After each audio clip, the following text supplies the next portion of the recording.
Environment lovers, ये कहानी है उन 14 भेड़ियों की जिन्होंने पूरे जंगल का इकोसिस्टम कोलैप्स होने से बचाया। कहानी काफी फिल्मी है, इसलिए हमारे चैनल पे बने रहिएगा। और अगर आपने हमारे चैनल को सब्सक्राइब नहीं करा है तो प्लीज पहले सब्सक्राइब कर दीजिए। तो आइए दोस्तों, आपको हम लेके चलते हैं साल 1870, पहली मार्च। प्रेसिडेंट उलेसिस ने पहला नेशनल पार्क बनाने के लिए कानून बनाया, जिसके बाद येलोस्टोन नेशनल पार्क वजूद में आया, जिसका मकसद कुदरती नज़ारे और वाइल्ड लाइफ को बनाए रखने का था सदियों के लिए।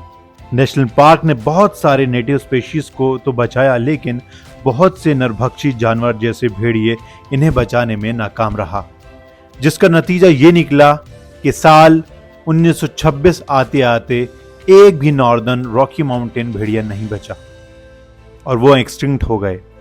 20वीं सदी आते आते हिरन और एल्क की तादाद बहुत ज्यादा बढ़ गई, जिसकी वजह से उन्होंने सारे घास और पेड़ खा लिए और ये वहां की मिट्टी के लिए अच्छा साबित नहीं हुआ और नदी किनारे बड़ी तादाद में हरियाली खत्म हो गई।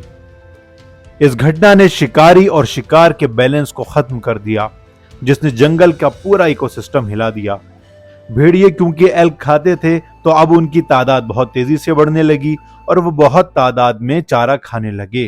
अब ये उन स्पीशीज के लिए भी खतरा बनने लगे जो इस वेजिटेशन पे डिपेंड करती थी, जैसे चिड़ियां जो कि घोंसला बना के रहती थी पेड़ों में, और बीवर्स जो कि इस लकड़ी का इस्तेमाल करके डाम बनाते थे।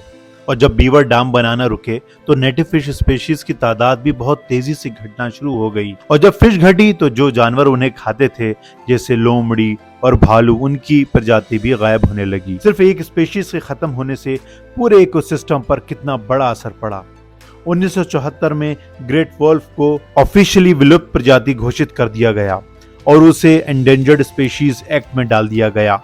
इसकी कोशिश अगले साल से ही शुरू कर दी गई थी, लेकिन फंड की कमी की वजह से ये प्रोग्राम 1991 में 2 दशक बाद शुरू हुआ। 14 भेड़िए कनाडा से लाके येलोस्टोन नेशनल पार्क में छोड़ दिए गए।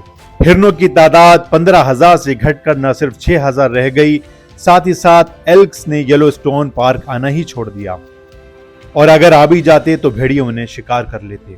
देखते ही देखते वो इलाके दोबारा घने हो गए और 2006 तक एल्क ट्री इतने बड़े हो गए कि अब एल्क उन्हें नहीं खा सकते थे। अब उन पेड़ों पर चिड़ियों के घोंसले दोबारा आ गए। कुछ स्पीशीज जो गायब हो गई थी अब दोबारा दिखने लगी, जैसे येलो थ्रॉट्स, बरोज और सॉन्ग स्पैरो। वुडेड एरियाज के बढ़ने से बीवर्स वापस लौट आए। उनकी कॉलोनी 1 से बढ़कर 12 तक पहुंच गई 2009 तक, जिसकी वजह से मछलियों की तादाद भी काफी बढ़ गई और प्लांट लाइफ भी नदी के किनारे खूब फलने फूलने लगी। दोस्तों, इस कहानी से हमें पता चलता है कि किसी भी इकोसिस्टम को बनाने के लिए सदियों लग जाती हैं, लेकिन उसे उजाड़ने के लिए चंद साल ही काफी हैं। इसलिए हमें अपने इकोसिस्टम का, अपने नेचर का, अपने एनवायरनमेंट का ख्याल रखना है। तो इसी के साथ दोस्तों मैं आपसे लेता हूं विदा। आपको हमारी वीडियो अच्छी लगी हो तो इसे लाइक और सब्सक्राइब जरूर करें।